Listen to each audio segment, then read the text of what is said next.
Hello, welcome back to another pen talk. Thanks for tuning in. Yes, we're not going to talk about Chinese pens in this video, but I do promise you that we will be talking about some pens that I think will be quite interesting to you. Back in the early days, that about 20 years ago, when I was kind of in between my pen passion, I still was interested and I still sought out and looked for something that I would find an interesting writing experience with, an interesting pen, and I still was in that kind of collecting mode, but certainly not to the level that I've recently been involved in. So I was at one of those artsy-fartsy towns in my state that has a lot of like boutique type stores, jewelry, antiques, knickknacks, clothing, etc. And during that visit, I found these pens. Then they kind of went into a drawer, and I recently rediscovered these pens. So the name may not be familiar to many of you. There's not a lot of discussion about these pens. Comes in a nice little leather protective pouch, and as we squeeze the pen out, we'll find a very interesting small pocket style pen. Beautiful acrylic, one of the more unique clips I've ever seen. Very stiff, very functional. Plain finial to top, plain finial to bottom. You'll notice some threads there, which will kind of give away the function of that. Both the cap and the barrel kind of bulge out in the middle. But I just find this to be a very interesting acrylic. Considering the pen is about 20 years old, it has certainly survived the test of time. It looks as brand new as it does when it was first probably made in France. Just an unscrew cap, about 1.5 turns, and we'll notice a section of a similar material, one of my favorite things. And we'll also notice a branded steel nib. Very nice ornate design with the name of the pen manufacturer there as I drop the cap. But this is a very sturdy and well-made pen, so it'll survive a little bit of abuse. Very wide shoulders on that nib. Just a classic plastic feed. Some of you may recognize it. I don't off the top of my head. So this is, again, a very nicely designed pocket pen. The cap securely screws onto the back, and as you've noticed, it lines up with the nib. Wow, French engineering. So the other thing that is nice is there's some nice engraving on the cap band. Made in France. It says copyright 2000, so that was probably close to when I bought it. The name of the company, and the fact that it's trademarked. So I'm just impressed. And like I said, very, very well made, a good weight.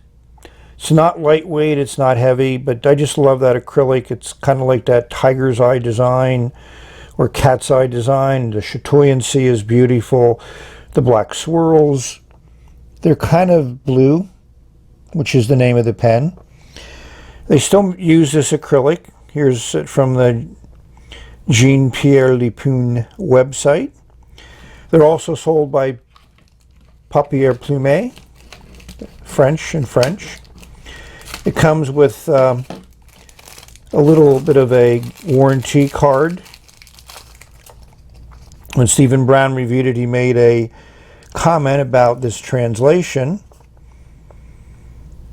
Not responsible for damages caused by my misuse or deterioration.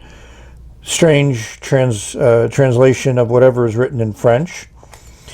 maybe I'll have my Google Translate take a look at what it would do with that. And if we open it up, we'll see where you should have recorded the name, reference. This is something that the dealer stamp should have filled out, but very seldom is that ever done. It obviously is a cartridge converter pen, so it had some cartridges with it, and I've actually used one of those cartridges, so it has survived the almost 20 years since it was purchased. Now, to go with that pen, because at this time I was still active in the corporate life, I got a rollerball. Again, a very interesting acrylic. Some nice chatoyancy there. And again, the design is the same. This cap will fit on the fountain pen. So you could Frankenize this if you wanted. It unscrews just like it does. We have a matching section to the cap. Again, it just screws to post. Same type of ergonomics as on the fountain pen, except that section is even smaller. But posted, it fits well in the hand. In order to use this as a fountain pen, you can screw in the section from the fountain pen, but there's a spring in here that you'd have to remove that is in place there to keep the refill in good contact when you write. And the interesting that the refills I got with it are Retro 51s. So that's nice. If we go back to the fountain pen and we unscrew the section, you'll see converter, a standard international converter. Maybe some small converters will fit there, but I'm not in the mood for doing that. So we're going to put nib to paper because I think this also has a great writing experience. I'm in for providing bonuses now with my videos. So here's another pen that I bought about the same time as I bought the Pierre Lupine pens. Again, a very interesting acrylic. I've never really seen this color combination before. I'm certain some of you out there may have seen it. Your plain finial on top. It is branded on this band that's above the clip. It's a Monteverdi. This pen actually saw a lot of daily use. Less than one turn to uncap it. You have to post it. I mean, that is just ridiculous without posting it. The other thing that's nice is that's a nice big nib there, but not branded. It's just your IPG nib in medium. You can see from that tipping material that it's actually less than what's on the Lupine pen. Again, the very classic plastic feet in the back. Align that a little bit better. So this one also has, as you can imagine, a cartridge. But what's different about this cartridge is I emptied out whatever ink was left in there. It had been used, and some ink had dried in there, and I filled it with ink from a bottle using a syringe, and it actually does a great job. So we're going to be writing with both of those pens to show how those nibs work. As we can see, this is a small pen. Capped, it's less than 4 inches or 100 millimeters. When you post it, you're now reaching a usable length, which is about 5 1/4 inches, or about 135 millimeters. It weighs about 20 grams, so it's not a heavy pen. Section's a little on the small side, but you can hold it anywhere. You do feel that metal rings. You don't really feel the threads at all. And there's a pretty good flare out at the end, so you know when you're down near the nib.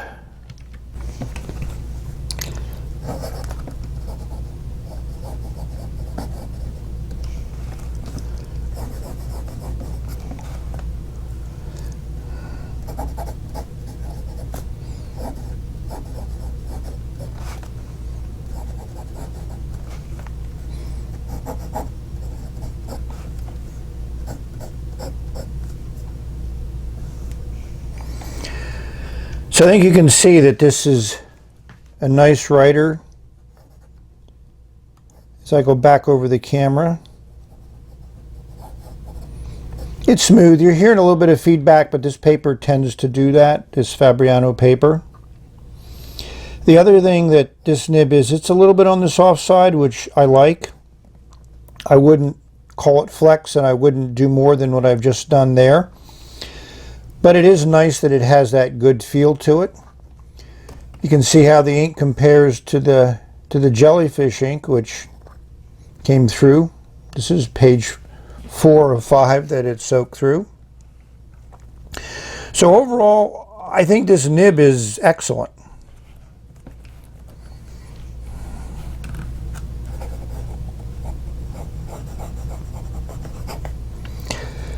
I'm not a cartridge fan, and this is an old cartridge, so occasionally it seems to be a little bit hard start, but you know, you can do fast. So overall, I like the pen. So the challenge is this pen is not inexpensive in the scheme of things. Depending upon where you buy it, you know, it's available, as I mentioned, from Papier Plume. I've also found some of it on eBay. Looks like an Australian distributor has them. So overall, you know, I think the challenge is I need to rate this pen. So hold on to your horses. We're going to give it a 7. I can't give it any more than that because it is a very special use pen. And I think from a value viewpoint, it's handmade. You know, it's a brass base, at least they say, but when you look inside, you can see it's not. And the plating on here is supposedly nickel, which I think gives it that nice kind of satiny look. It's, you know, matches that coating on the nib. So aesthetically, it's great. Aesthetically, I'd give it a 10. But, you know, we just don't talk aesthetics on this channel. We talk about functionality. We talk about day-to-day use. And in that case, I think this pen falls a little short. But it might be your cup of tea. If you enjoy small pens that are unique, enjoy being the only one to have one in your community, then that may serve your purpose very well. I just think we need to put it in perspective to the Monteverdi pen that I just showed you. And this is the one that became my daily writer. It posts well, and when you do post it, we'll see it's the same overall length as the Indigo pen.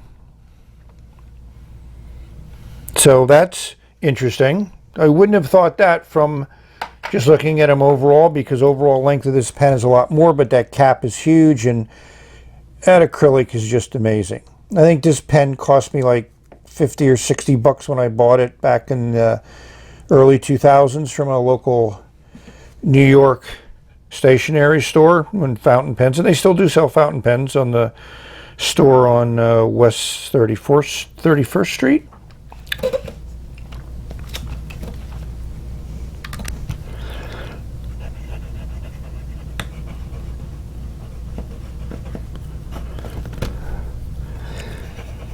I mean, this nib is actually smoother, which I think you can hear. It lays down a decent patch of ink, dries quickly. So you may say, well, you filled up the cartridge and I filled it up with this. I haven't used this ink for a while. I like it. I have it in a few daily writers, but I haven't put it in a new pen recently. So I just felt motivated and took out a syringe and filled an empty cartridge with it. So overall, how would I rate this pen? I'd rate it a 7.5. Ergonomically, it leaves a little bit to be desired. The section is about normal size, so that's good. That's a good size nib on there, but it just doesn't feel as nice. The balance isn't quite as nice. That cap is on the heavy side. But again, this might be your cup of tea.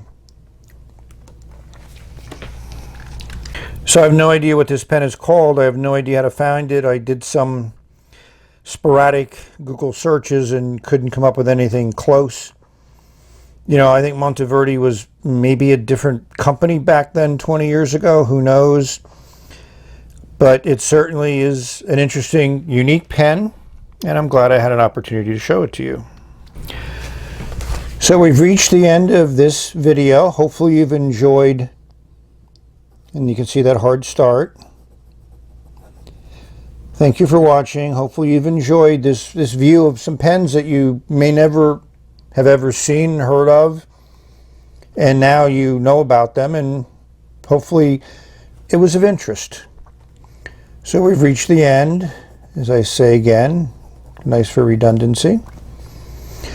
May you have many great, phenomenal, interesting pen experiences. There are more out there than you could possibly imagine. So until the next video, bye. And again, you can see, again over the camera, but overall the writing is fine with this pen. Just got to focus.